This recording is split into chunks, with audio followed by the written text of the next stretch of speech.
Bienvenidos a Club de Prensa en NTN 24. Transmitimos desde Washington a 3 cuadras de la Casa Blanca. Al final de este programa ustedes lo pueden encontrar, y no lo olviden, en nuestra página de Facebook, también por nuestra cuenta de Twitter y el audio, el podcast en SoundCloud. Les doy la bienvenida hoy a los invitados a Club de Prensa. En primer lugar, Francisco Villagrán, profesor invitado de la George Washington University aquí en la capital de los Estados Unidos. Bienvenido a esta mesa, Francisco. Gracias, muchas gracias. José Díaz Briceño, corresponsal de Reforma de México, bienvenido también. Gracias, Juan Carlos. Y Manuel Erice, corresponsal de ABC de Madrid, bienvenido a esta casa. Muchas gracias, Juan Carlos. Y el primer asunto, Pepe, tiene que ver con la convención del Partido Demócrata aquí en este país, en Estados Unidos, que tiene lugar en la ciudad de Filadelfia, en el Wells Fargo Center, y que termina esta noche con un discurso en donde Hillary Clinton, que ya es la candidata oficial de ese partido a las elecciones presidenciales del 8 de noviembre, pues explicará qué viene de ahora en adelante en la campaña. Ella se va a enfrentar a Donald Trump, que es ya el candidato del Partido Republicano. El plato fuerte anoche, con una cadena de oradores muy importantes, estuvo Tim Kaine, el compañero de fórmula de Hillary Clinton, y estuvo también Joe Biden, el vicepresidente de Estados Unidos, fue Barack Obama, el actual presidente estadounidense. Y Obama, en un discurso brillante, como prácticamente todos los de él, apeló mucho a la diversidad de este país, dijo que a este país lo hace fuerte justamente el hecho de que hay una mezcla de gentes como los hispanos o los latinos y los musulmanes, los afroamericanos y demás. Y además le dio un respaldo, un apoyo irrestricto, sin fisuras, a Hillary Clinton. Dijo, no importa qué tan desafiantes sean las alternativas, no importa cuánto quieran golpearla, Hillary no se rinde nunca. Esa es la Hillary que yo conozco, esa es la Hillary a la que he llegado a admirar. Y por eso puedo decir con confianza que nunca ha habido un hombre ni una mujer, ni yo, ni Bill, y se refería a Bill Clinton que estaba ahí sentado, más capacitado que Hillary Clinton para ser el presidente de los Estados Unidos de América. Aquí la pregunta es si este respaldo de Obama a Hillary va a ser decisivo o no. Al final ella apareció en el escenario, se dieron un abrazo, ella le dio las gracias. ¿Esto va a ser decisivo para los demócratas en la batalla que tienen frente a Donald Trump o de pronto no es suficiente? Yo creo que lo que vimos ayer es, primero, uno de los últimos, quizá el último gran discurso de Obama durante sus 8 años de presidencia. El que no lo haya visto, le recomendamos que lo vea porque es una pieza de oratoria espectacular. Y a mí la parte que más me gustó es la forma personal que conectó los valores de sus abuelos con los valores de Estados Unidos, de honestidad, de simpleza, de no arrogancia, confrontándolos con Donald Trump como un fanfarrón, como alguien que presume, como alguien que no cumple con su palabra. Esa parte me pareció que es la que puede conectar directamente con el electorado, pero la parte más importante, y creo que ese fue el tema no solo del discurso de Obama, sino de toda la noche, es dejar la puerta abierta a no criticar a los republicanos y decir, Trump es una excepción, un tipo fuera de la ortodoxia republicana, pero ustedes, los republicanos, el partido de Lincoln se refirió, deben votar por esa opción que está disponible para la gente que está no loca, sino al menos sana de la mente, ¿no? Él habla de los demagogos y ahora, ¿podrá eso hacer una diferencia en Estados Unidos? Yo no sé si todos los independientes son suficientes para hacer ganar a Clinton, pero sí decididamente en las próximas semanas vamos a ver a muchos más oradores pidiendo eso, que los republicanos moderados y los independientes se sumen a este bote. En los oradores de ayer hubo varios que dedicaron sus discursos únicamente a criticar a Donald Trump. Fue el caso de Joe Biden. Fue en cierto modo el caso de Tim Kaine, el compañero de fórmula de Hillary Clinton. Fue el caso de Michael Bloomberg, un hombre que es independiente, multimillonario como Trump, mucho más rico que Trump. Bloomberg es un hombre de 40 mil millones de dólares, es la octava fortuna del mundo según la edición de este año de la revista Forbes, y fue alcalde de Nueva York del año 2002 a finales de 2013. El señor Bloomberg dijo que él sabe, y porque es un hombre de Nueva York, lo neoyorquino que es Trump, y sabe que el señor Trump es un timador. Y además dijo, si el señor Trump llega a manejar las finanzas o manejar este país como maneja sus propias empresas, pues que Dios nos ayude. ¿Será eficaz ese argumento demócrata? Bueno, yo creo que es un mensaje impactante. Sin duda la intervención de Bloomberg fue demoledora. No hay ninguna duda sobre eso. ¿Qué tan efectivo va a ser? ¿Qué impacto va a tener durante la elección? Alguno. Lo que sucede es que los votantes de Trump son en su mayoría blancos de áreas rurales, posiblemente no conocen bien a Bloomberg. no lo ubican bien. Entonces, no va a tener la misma resonancia el mensaje de Bloomberg con ese sector del electorado, pero sin duda con el votante urbano, con el votante con un nivel de instrucción mayor, es un mensaje que cala. Yo creo que sí le hizo un gran daño a Trump. Además dijo Manuel, el presidente Barack Obama, en cierto modo criticando el eslogan de la campaña de Trump, que dice Make America Great Again, es decir, hay que volver a convertir a Estados Unidos en un país grande. Dijo Obama, Estados Unidos ya es grande, Estados Unidos ya es fuerte, y les prometo que nuestras fuerzas, nuestra grandeza, no depende de Donald Trump. Bueno, yo creo que ayer el discurso de Obama fue muy importante, más de lo que se ha dicho, que la pena es que vayamos a perder a un presidente, probablemente uno de los mejores que han existido, y probablemente en el futuro no sé si veremos otro de la misma calidad oratoria. Yo creo que lo importante ayer, o una de las cosas importantes, fue ver cómo dedicó buena parte de su discurso a desmontar a Donald Trump. Es la primera vez que realmente el presidente Obama se dedica a desmontar de manera fehaciente y con una manera, en fin, con muchos minutos de su discurso, al que puede ser efectivamente el presidente un peligro para él y un peligro para mucha gente. Y en ese sentido el discurso fue bastante contundente y con la credibilidad que da el presidente Obama. Yo ayer pensaba además que qué difícil es en política la sucesión. Lo hemos visto en muchos países, en España, lo hemos visto en cualquier país donde uno mire, es difícil la sucesión política porque, bueno, tiene la parte buena en este caso de que quien se va a suceder, Hillary Clinton va a suceder al presidente Obama, que tiene una popularidad de las mayores que ha tenido un presidente a estas alturas. Casi el 50%. Veía esta mañana las incluso no sé si está 49%. por encima, 49%, que es bastante buena. La parte difícil es que en esta elección en concreto, todo lo que tiene que ver con una sucesión dentro del establishment no tiene una buena popularidad. Es decir, yo creo que esas son las dos caras de esta elección, la cara y la cruz. Creo que el discurso de Obama en ese sentido fue muy bueno, contundente, creo que también fue efectivo. La duda que queda es hasta qué punto Hillary, que es, y yo estoy de acuerdo, probablemente sea la más capacitada o de las más capacitadas que han existido en los últimos años como político, con la experiencia que tiene, no sé si esta elección es para profesionales capacitados o es para la novedad. Esa es la gran duda que tengo y la gran duda que vamos a tener de aquí a noviembre, que se va a resolver en noviembre. Pero bueno, en ese sentido yo creo que el discurso de Obama fue extraordinario y decía Abraham Lincoln que para predecir el futuro es mejor crearlo, ¿no? La mejor forma de predecir el futuro es crearlo. Yo creo que ayer Obama intentó crear el futuro o aportar su grano de arena y, insisto, la duda va a estar en si esta elección es para grandes profesionales especializados y yo creo indiscutiblemente válidos o es para novedades peligrosas y lo veremos en noviembre. Un punto muy rápido. Manuel dijo muy bien que quizá es de las últimas políticas más capacitadas, pero si uno se va a la historia de Estados Unidos, caray, tenemos a Thomas Jefferson, John Quincy Adams, claro, señores que estaban extremadamente preparados para cuando llegaron a ser presidentes. Entonces, guardando George Bush padre, los prospectos retóricos del presidente Obama, no creo que la señora Clinton esté sola en ese. Que quizá más recientemente, es lo que digo, es verdad sí, que no, en las últimas décadas no ha habido una candidato que haya estado ya en la administración previamente, es decir, que ha sido secretaria de Estado, es decir, no ha sido gobernador como fue Reagan o como fue Clinton, en fin, secretaria de Estado. Entonces, en ese sentido sí que aporta un pequeño plus más, pero es verdad que, en fin, que en este país si algo puede presumir es de candidatos y presidentes con una gran trayectoria. Sí, yo creo que hay una interrogante sobre cuál es el perfil de un candidato que tiene mejores posibilidades. Si alguien que es nuevo en la política, ciertamente el mensaje de Trump es ese, rechazo a los políticos tradicionales, el antipolítico.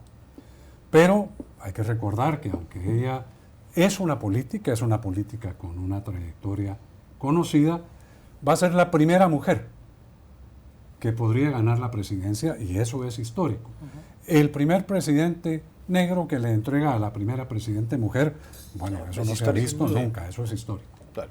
Le iba a preguntar a usted, profesor Villagrán, que además ha sido embajador de Guatemala en varios sitios, incluso en las Naciones Unidas, sobre algo que hizo Donald Trump ayer, porque ante los medios de comunicación en la Florida le pidió expresamente a Rusia que si tiene los emails de Hillary Clinton, emails que no se conocen de cuando ella fue secretaria de Estado y utilizaba un servidor privado y no el del Departamento de Estado, le decía Trump a Rusia que por favor publique esos emails. En cierto modo estaba estimulando, invitando a Rusia a que hackee la cuenta de Hillary Clinton. Hay una editorial hoy en el New York Times que se titula What was Mr. Trump thinking? Es decir, ¿qué está pensando el señor Trump? Y dice que lo que ha debido hacer es todo lo contrario, pedir que los demás países se marginen, no tienen por qué meterse en la elección aquí de Estados Unidos y en la elección de ningún país. Metió la pata feo ahí Trump y sobre todo, ¿puede tener eso un costo electoral para él o no le va a pasar absolutamente nada?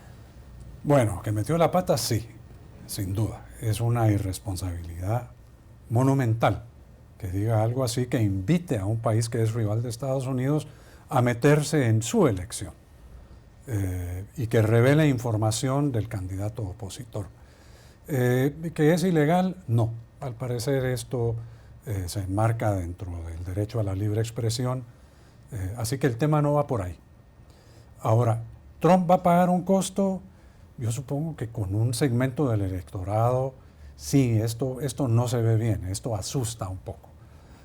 Si va a quedar superado con una campaña que va a ser muy intensa, es posible. Creo que lo que buscaba Trump ayer no necesariamente era decir algo coherente, sino ganar el ciclo de medios en Estados Unidos, que es 24 horas y necesita noticias eternas para, no importa, flamboyantes, escandalosas, ciertas, no ciertas. Él estaba desesperado después de 2 días de convención demócrata en Filadelfia, donde él no tenía los reflectores, había pasado Bill Clinton, había pasado Michelle Obama, y él quería ganar su aparición en los titulares, y obviamente lo logró. Él ha dicho, no hay buenas o malas noticias, simplemente aparece en los medios, es lo que importa. Robar titulares. Es el dicho de que hablen de uno aunque sea mal, ¿no? Yo creo que estoy totalmente de acuerdo. Claro, esto lo dice Romney en julio de 2012, prácticamente había perdido la elección. Es decir, sería de una manera machacado y además creo que con justicia, ¿no? El problema es que no es Romney ni es 2012, estamos en 2016 y es Donald Trump. Yo sí creo, de todas formas, que en ese ansia de recuperar titular y de estar, como dices muy bien, el ciclo de las 24 horas, creo que ayer se le fue la mano. Es decir, yo sí creo que hay un punto, yo sí creo que tiene que haber una frontera, algún límite también para Donald Trump, y yo creo que hay un sector, porque claro, aquí la elección no la puede ganar solamente ese sector de gente que apoya de una manera, en fin, con ese cheque en blanco, ¿no? A Donald Trump, diga lo que diga, y además se ríe mucho y como lo diga. Yo creo que hay un sector moderado, sea demócrata o republicano, incluso aunque pueda simpatizar con él, porque crea que es una persona que puede dar un aire fresco a este país. Yo creo que me parece un disparate de tal mal calibre. Además, Rusia en este país significa siempre el enemigo, ¿no? Históricamente, y sigue siéndolo para Estados Unidos, y yo sí creo que se le fue la mano y que sobrepasó ese límite, y lo veremos a medio y largo plazo, pero creo que puede tener un cierto desgaste que no había tenido hasta ahora. Sí. Ya regresamos a Club de Prensa. Volvemos a Club de Prensa en NTN 24 desde Washington. Francisco, el Papa Francisco también, está en Cracovia, en Polonia, un país muy católico, una ciudad muy católica. Y cuando llegó, hizo un pronunciamiento, sobre todo después de la muerte degollado de un sacerdote en un pueblo de Normandía, en el norte de Francia. El Papa dijo que el mundo está en guerra, pero dijo además que la guerra no es una guerra entre religiones, como eran guerras en la antigüedad, como en la época de las cruzadas entre los musulmanes y los cristianos, o como tantas otras guerras que ha habido entre religiones, sino una guerra entre intereses, entre grupos con cierto apetito por el dinero, por el poder, por el territorio. ¿Tiene razón el Papa en eso? ¿La guerra es así o puede haber alguna culpa de las religiones en todo esto? Bueno, culpa no, desde luego. Y el Papa no quiso hacer una alusión directa a ese enfrentamiento subyacente. Lo que sí hay, y no lo dijo, es un enfrentamiento muy fuerte entre culturas, entre civilizaciones. Lo que dijo Samuel Huntington hace algunos años, el choque de civilizaciones, lo estamos viendo. Es decir que si bien esto es una lucha de intereses, yo no la veo necesariamente como una lucha por intereses económicos, porque estos serían países los que estarían atrás, no un movimiento extremista como ISIS. Así que no podemos dejar de lado el significado tan grave que tiene este hecho de haber asesinado de esa manera a un sacerdote dando su misa. Desde luego lo que están tratando de hacer es provocar una guerra religiosa. Y el Papa lo que quiere decir es que no estamos ahí. Manuel Erice. Sí, yo coincido básicamente con eso. Yo creo que claro, hay mucha gente, o hay una gente interesada en que se provoque esa guerra de religiones, y es básicamente lo que quiere Daesh o ISIS, y un mundo radical que existe en la religión islámica. Claro, ahí el matiz que yo añadiría es que yo sí creo que hay un mundo radical en el Islam que no existe en el catolicismo, en la Iglesia, en el cristianismo, ¿no? Y en ese sentido sí que creo que hay una responsabilidad, no hablo de culpa, sino de responsabilidad hoy y en el futuro, de una parte del Islam, la parte del Islam, digamos, moderada, la que es mayoritaria, indiscutiblemente, y de buena voluntad, la que manda, los imanes, los responsables de las mezquitas, los responsables de la religión. Yo sí creo que debería hacer un esfuerzo mayor, si cabe, ya no solo rechazando esos ataques que lo suelen hacer, sino incluso movilizándose algo más, intentando que en ese vivero de radicalismo que a veces es en algunos sectores el Islam, bueno, pues sea lo menos posible, ¿no? No es el único factor, hay otros muchos factores, como hemos hablado aquí en esta mesa muchas veces, pero sí creo que hay una responsabilidad presente y de futuro de que toda la gente, incluso también el cristianismo, pero básicamente en el islamismo, de que esos responsables religiosos insistan e intenten que no se radicalice mucha gente que luego acaba siendo potencialmente terrorista, claro. Es que incluso la mayor parte de las víctimas del Estado Islámico son musulmanes, claro. Increíblemente. Pepe. No, a mí me parece esta declaración del Papa Francisco fascinante, en tanto que es la base, esta discusión de siglos de historia sobre lo que se fincan las relaciones internacionales en el planeta, ¿no? ¿Qué es lo que importa en los juegos de poder? Importa el poder territorial y económico, importa la ideología, importa la psique de los personajes individuales en la historia. ¿Qué? Pensemos, por ejemplo, en ISIS, en el Estado Islámico en Raqqa, ahí en la zona de Siria, que está ocupada en este momento y que es su capital. ¿Se comportan realmente según todas las estrictas medidas religiosas? Sí, de alguna manera sí son radicales, pero la manera como se comportan son como una especie de Estado, mini-Estado, que busca conquistar territorio, que busca mantener sus intereses económicos. Ahora, lo que sí no estoy de acuerdo en la declaración del Papa es decir, esto no es una guerra de religiones porque todas las religiones son pacíficas. Esto me parece que llevamos siglos de historia de saber que no siempre ha sido el caso. No siempre ha sido así. Cambio de asunto, España, Manuel, porque el último domingo de junio hubo elecciones generales. La gente votó para seleccionar a las personas que van a ocupar los 350 escaños del Congreso de los Diputados. Como España es un régimen parlamentario, son los diputados los que a su vez eligen al jefe del Poder Ejecutivo, es decir, al presidente del gobierno. Desde las elecciones del 20 de diciembre, las penúltimas, está como presidente en funciones quien venía ocupando el cargo en propiedad, Mariano Rajoy, que es el jefe del Partido Popular, el Partido Conservador, el PP. En esta ocasión, en estos últimos comicios, el PP logró 137 escaños. Repito, son 350 los del Congreso de los Diputados. El Partido Socialista Obrero Español, el principal de la oposición, logró 85 escaños. Y después la coalición de Izquierda Unida con Podemos consiguió 45 y más abajo el Grupo Ciudadanos logró 32. Hay partidos más minoritarios. Pero ¿qué ocurre? Formar gobierno no está fácil porque se necesitan 175, 176 escaños y los socialistas han dicho que van a votar no a un gobierno, y eso ocurrió hace pocas horas, a un gobierno del señor Rajoy. Ciudadanos ha dicho que podría abstenerse, es decir, permitir una especie de gobierno en minoría para el Partido Popular. En pocos minutos se reúnen en Madrid el rey Felipe VI con Mariano Rajoy, ya el rey ha hablado con los demás líderes políticos. ¿Qué va a pasar aquí? Porque si no se ponen de acuerdo, se verá boca de España a otras elecciones.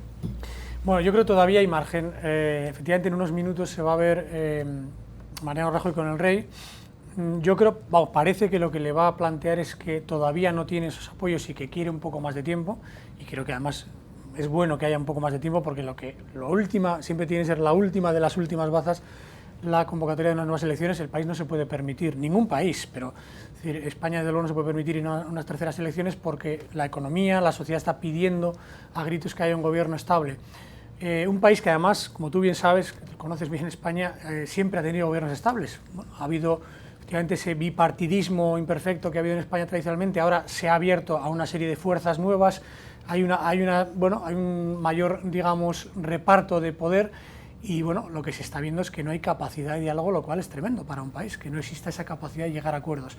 Yo creo que el mandato de las últimas elecciones, si había alguna duda en las primeras, es que el Partido Popular recibió más apoyos y los demás menos apoyos, con lo cual yo creo que el mandato de las urnas es que el Partido Popular debe gobernar. ¿Qué está ocurriendo? Que hay dos partidos, tanto Ciudadanos como el PSOE, que no quieren salir a aparecer como culpables de dar su apoyo, bien por activa, bien por pasiva, al Partido Popular. Yo creo que el país merece más que esa poca altura política y merece que, hombre, un poco de generosidad para decir si este partido ha recibido más apoyos y tiene que gobernar, pues hagámoslo, ¿no? Ya regresamos a Club de Prensa. Volvemos a Club de Prensa en NTN 24 desde Washington para despedirnos porque se acabó el tiempo. Gracias Francisco Villagrán por haber estado aquí, José Díaz Briceño, Manuel Erice, y a ustedes los espero mañana nuevamente en Club de Prensa.